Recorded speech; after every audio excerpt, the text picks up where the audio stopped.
My husband was the kind of man other women prayed for: disciplined, tall, dependable, and maddeningly patient. He never raised his voice. He packed my lunch for work. He prayed before bed. He always bought 2 of everything at the store, 1 for us, 1 in case someone else needed it. I used to believe that being loved by a man like Evan meant I was finally safe. That my past no longer had the power to define me. But I was wrong. Because the night I sat across from him in our soft-lit kitchen and told him the truth about who I had been, about what I had done before him, he did not flinch. He did not curse. He did not even finish the dinner he had made. He stood up, wiped his mouth, and said, "I cannot do this. I want a divorce." That night was the beginning of the end. But it was also the start of something darker. Because when Evan left, I thought he was the only one carrying betrayal. I never imagined he was already hiding a far worse truth. And by the time he realized he had made the biggest mistake of his life, it was already too late. Before I begin this story, I just want to say a heartfelt thank you to all my returning viewers and subscribers. You are the reason this channel keeps going strong.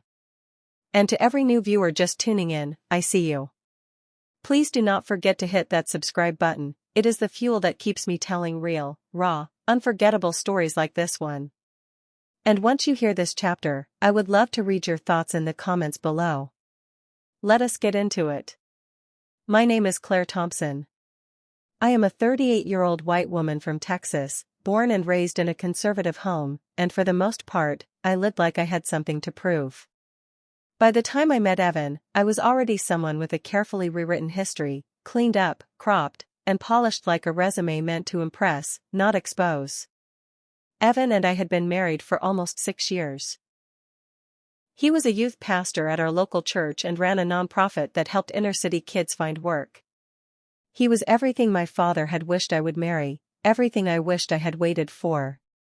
But people like me, we do not get perfect stories. We get close, we get glimpses, but our past never forgets us. And mine, well, it came with baggage I had buried so deep, I almost believed it was gone. Almost.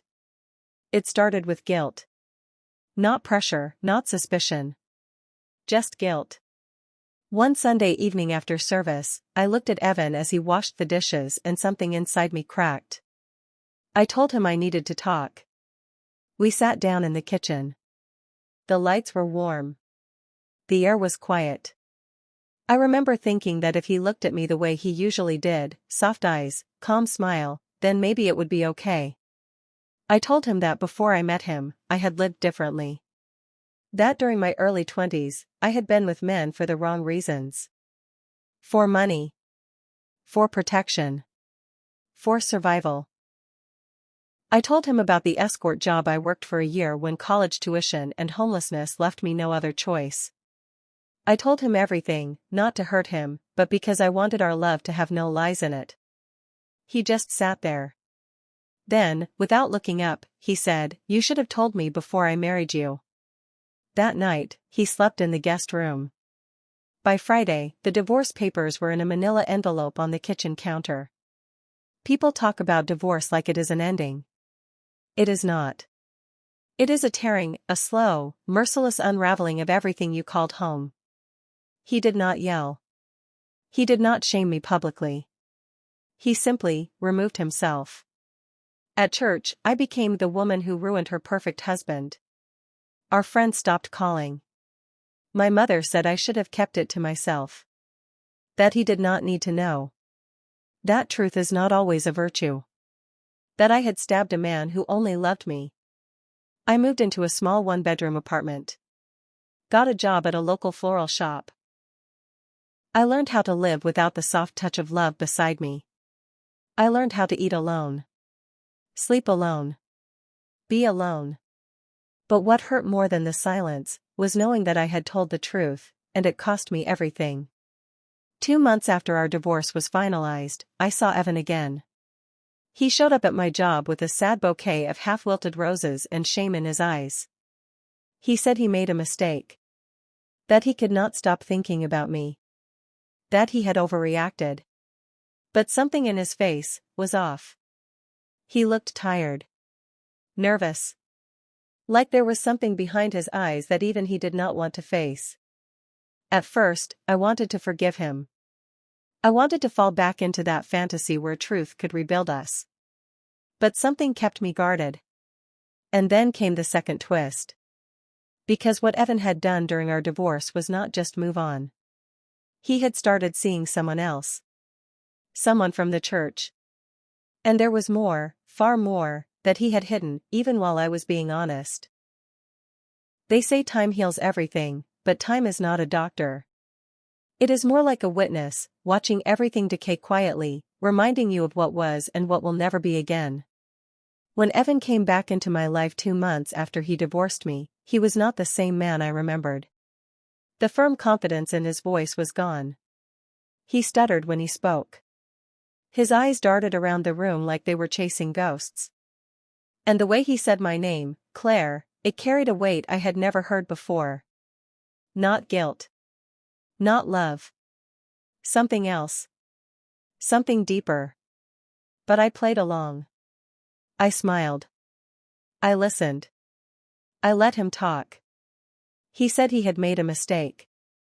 That he had reacted emotionally. That he wished I had lied. He really said that. Claire, you should have lied if it meant keeping us together. That moment stuck with me. So now it was clear, he did not want the truth. He wanted a beautiful lie wrapped in loyalty and obedience. He did not divorce me because of my past. He divorced me because I told the truth, and the truth made him feel powerless. And men like Evan, they do not handle feeling powerless very well. But I was not the same woman anymore either. Her name was Marla. She sang in the church choir. Blonde, 31, divorced twice, no kids. The kind of woman who made herself available in silence and smiles. She never looked me in the eye after Evan left me. Now I knew why. I found out through someone I never expected to speak to me again, Janice, one of the elder women at the church who used to hold prayer meetings at her house. She called me after Evan's second appearance and asked if we could have tea. She was kind, but her face told the story before her lips could. Claire, she said slowly, I just thought you should know, Evan has been seeing Marla. They were together not long after your separation. Some say they were close even before.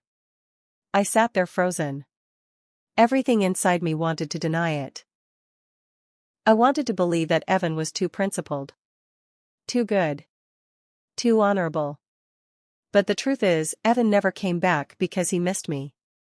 He came back because the woman he chose to run to was not who he thought she was. She got pregnant. Not by Evan, but by another man she had been seeing behind his back. And when she told him, he cracked. Suddenly, I was safe again. Suddenly, the woman with a shameful past looked like the better option. When Evan came over to my apartment again a few days later, he brought a photo album. Old pictures of us, trips to Vermont, Christmas with his family, our first dinner at Olive Garden. He laid it on the table like a peace offering. I did not touch it. He started talking about the good days. How much he missed the way I used to hum while cooking. How he never slept right after I left. How he thought we were strong enough to overcome anything. I let him talk. Then I asked him the one question I had rehearsed in my head for days. Evan, how long were you seeing Marla before you left me? He froze. His throat moved like he swallowed a rock. His fingers twitched. He tried to play dumb. What are you talking about? But I leaned in slowly, looked him dead in the eyes, and repeated it, how long? That was when he broke. The same man who walked out on me for my past was now sitting in my apartment, ashamed of his present. And suddenly, the power shifted. I stood up, walked to the kitchen, and poured him a glass of water. But I did not hand it to him. I set it down, walked past him, and said, you should go now. He tried to speak, but I closed the door behind him before he could finish. My revenge did not need noise. I did not have to expose him to the church. I did not have to call Marla or share what I knew. My revenge was simple, I chose not to take him back. I chose to rebuild without him. I chose to become something better than what he threw away. I joined a local women's counseling group. Started painting again, something I had loved before the marriage. I got promoted at the floral shop. I traveled to Arizona to visit my sister and stood at the Grand Canyon, breathing in the vast silence that reminded me I was still alive. And every time Evan sent a message or left a voicemail, I deleted it. Not out of anger, but out of peace. Because I realized something crucial: Evan never truly loved me. He loved the version of me he had built in his head. When that image shattered, he ran. And when his own illusions betrayed him, he came crawling back, not for me, but for his own comfort. But I was no longer someone who comforted cowards. By the end of that year, I had transformed. I no longer needed anyone to validate my past. I had made peace with it. I no longer apologized for surviving. For living. For choosing what I had to choose at the time. I was not proud of my mistakes, but I was no longer ashamed of them either. Evan? He faded into the background. Just another man who thought forgiveness was his birthright, even after abandoning someone who had only told him the truth. But as you will soon find out, Evan's past held something darker. Because the man who judged me so quickly had secrets of his own. And in Chapter 3, I will tell you what I discovered about him, his actions, and why regret sometimes comes too late. Some men are not afraid of sin. They are only afraid of getting caught. When Evan divorced me after I confessed my past, I thought the wound he left was the deepest it could go. I thought my truth was the knife that ended us. I carried that blame for months, until the day I found the real reason he had walked away. And the truth? It was never about my past. It was always about his. 3 months after Evan's last visit to my apartment, I received a padded envelope in the mail. No return address. Inside was a flash drive and a single sheet of paper that read: "You deserve to know the truth. M." At first, I thought it was from Marla. I almost threw it away. But curiosity has a cruel way of whispering louder when the room is quiet. I plugged the drive into my laptop, not expecting much. Maybe screenshots, maybe photos. What I found was much worse. There were 5 video files, each labeled with a date that fell within the last year of my marriage to Evan. I clicked the first one, and the screen showed a dimly lit room. A bedroom. Evan was in it. But he was not alone. There was a young woman, barely in her 20s, by the look of her. Not Marla. Someone else entirely. She was crying. Her hands were clenched in her lap as Evan paced back and forth in front of her. The audio was muffled, but you could hear her whisper over and over again. I said no. I said no. I slammed the laptop shut. I could barely breathe. My legs trembled as I stood, heart pounding with disbelief. The man who left me because I had once sold my body for survival had been coercing vulnerable girls behind the curtain of his ministry. I did not need to see the other videos. I had seen enough. Suddenly, everything made sense. The secrecy. The rushed divorce. The immediate involvement with Marla, who probably knew more than she ever admitted. And the desperate attempt to crawl back into my life when things fell apart. Evan had been covering his tracks. I sat on my floor that night until morning. I cried, not because I missed him, but because I had ever once believed I was the broken one. I had walked through shame, guilt, and isolation thinking I was the woman unworthy of love. But now I knew. Evan did not leave because I was stained. He left because I was honest. And honesty has a way of unsettling people who live in layers of deception. I did not want revenge. I wanted justice. So I forwarded the videos, every single one of them, to a friend who worked as an editor at a local paper. I sent an anonymous letter, attached timestamps, and all the context they would need to investigate. I never put my name on anything. But I watched the story explode weeks later. Local youth pastor under investigation for sexual coercion and misconduct. His picture was on every local news website. The church removed him. Parents spoke out. And suddenly, Evan, the man who once held a congregation in the palm of his hand, was drowning in his own secrets.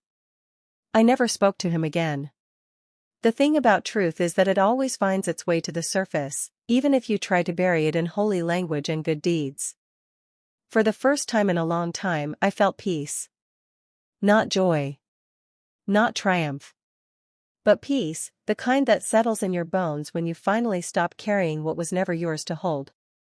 I moved out of Texas 6 months later. Took a new job managing a women's recovery program in Oregon. Every woman I work with carries a version of my story. Of shame, of silence, of secrets that cost them everything. I tell them what I wish someone had told me. Your past does not define your worth. But your truth? It can save your soul. One night, before I changed my phone number for good, I received one last message from Evan. I still remember every word. Claire. I lost everything. I deserve that. But I just wanted you to know, I never stopped loving you. I just did not know how to love you honestly. I hope you find peace, even if it is not with me. Evan. I deleted the message. Because Evan never truly loved me. He loved being worshipped. He loved the image. But love without honesty is not love, it is manipulation dressed in affection. The woman I am now. I am not the same woman who cried in a kitchen while her husband quietly packed his things. I am not the woman who waited by the phone, hoping to be chosen again. I am the woman who survived betrayal not once, but twice. First by her past, then by the man who claimed to save her from it. And now, I walk in freedom. Not because the world finally gave it to me. But because I stopped asking for permission to own my story. If you have ever been silenced by shame, if you have ever told the truth and watched your world fall apart because of it, then please hear me now. You are not the villain in your own story just because others could not handle your honesty. I was honest, and I lost everything. But I also gained something far more valuable: clarity, strength, and the power to never settle again. The truth cost me my marriage, but it also exposed the kind of man I was never meant to build a future with. Evan judged me for my past while hiding a darkness in his own. And in the end, it was not my confession that ruined us, it was his cowardice. So to every woman watching this, especially those who have been betrayed, abandoned, or made to feel unworthy because of their past. You are more than your mistakes. You are more than someone's judgment. You are not dirty, you are not broken. You are rising. If this story touched your heart, please show your support by hitting that subscribe button. Your engagement is the light that keeps this channel alive. Like. Comment. Turn on notifications. Your voice matters here, and your story deserves to be heard. Share your experience in the comments. Have you ever paid the price for being honest? Would you have told your truth, or kept it buried? Let us talk, connect, and heal together. Because at the end of the day, we do not grow in silence. We grow when we speak, and when others finally listen. Thank you for being here. You are never alone.